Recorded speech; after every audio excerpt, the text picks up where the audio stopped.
Hello दोस्तों, कैसे हैं आप सब। उम्मीद है सब बढ़िया होंगे। आज के हमारे वीडियो में भारत के एक खास राज्य छत्तीसगढ़ की बात करने वाले हैं।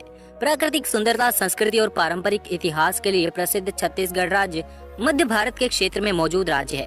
ये भारत का 9वां सबसे बड़ा राज्य माना जाता है, जिसका क्षेत्रफल 1,35,000 वर्ग किलोमीटर है। ये राज्य एक कृषि प्रधान राज्य माना जाता है।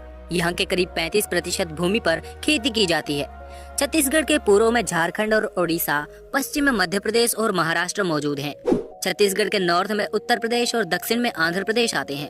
ये राज्य संसाधनों के मामले में काफी अच्छी ज्योग्राफिकल लोकेशन पर मौजूद है। महानदी, अरपा, लीलागर जैसी नदियाँ इस राज्य के किसानों को सिंचाई के लिए पानी उपलब्ध करवाती हैं। 2020 तक एक अंदाजे के अनुसार इसकी आबादी लगभग 29.4 मिलियन है, जिसके हिसाब से देश का 17वां सबसे अधिक आबादी वाला राज्य माना जाता है। ये राज्य भारत में सबसे तेजी से विकसित होने वाले राज्यों में से एक है, जिसने थोड़े ही समय में काफी उन्नति की है। बता दें कि भारत की सबसे पुरानी जनजातियां भी इसी राज्य में रहती हैं।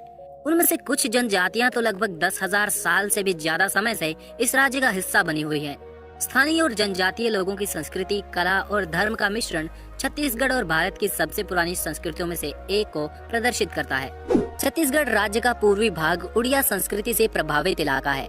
राज्य के लोग पारंपरिक हैं और अपने पारंपरिक रीति रिवाजों और मान्यताओं का पालन करते हुए सरल तरीके से जीवन जीने में विश्वास करते हैं।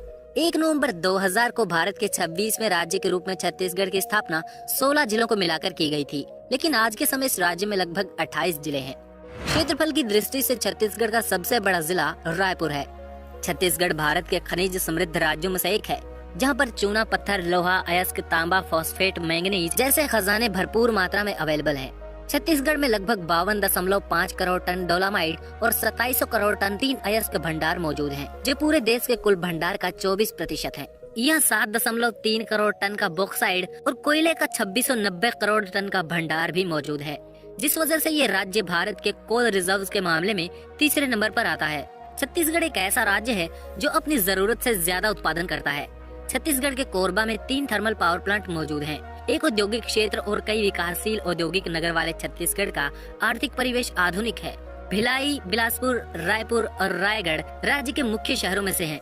भिलाई की रेलवे लाइन के पूर्व और पश्चिम में शहरी विस्तार हुआ है। छत्तीसगढ़ देश के अन्य भागों से सड़क, रेल और वायुमार्ग से जुड़ा हुआ है। यहाँ रायपुर और बिलासपुर में हवाई अड्डे मौजूद हैं। राष्ट्रीय राजमार्ग संख्या 6 और 200 इससे होकर गुजरते हैं। कुछ प्रमुख रेल मार्ग भी इस राज्य से होकर ही गुजरते हैं। बिलासपुर, दुर्ग, रायपुर, महेंद्रगढ़ और चंपा यहाँ के मोस्ट इम्पोर्टेंट रेलवे जंक्शंस में आते हैं। आइए अब बात करते हैं इस खूबसूरत राज्य के इतिहास के बारे में। छत्तीसगढ़ का प्राचीन नाम दक्षिण कौशल हुआ करता था, जो छत्तीसगढ़ों को अपने में समाहित रखने के कारण समय के साथ साथ छत्तीसगढ़ बन गया। ठीक वैसे ही जैसे मगध राज्य बौद्ध विहारों की ज्यादा तादाद के कारण बिहार बन गया। छत्तीसगढ़ वैदिक और पौराणिक काल से ही विभिन्न संस्कृतियों के विकास का केंद्र रहा है। इस क्षेत्र का उल्लेख प्राचीन ग्रंथों जैसे रामायण और महाभारत में भी मिला है। यहाँ के प्राचीन मंदिर और उनके अवशेष बताते हैं कि यहाँ पर वैष्णव, शैव, शाक्त, बौद्ध के साथ ही कई सारे कल्चर्स का प्रभाव रहा है। यहाँ के ज्यादातर लोग प्रकृति से जुड़ा हुआ जीवन जीते हैं, इसलिए तो ये राज्य मुझे बहुत पसंद है।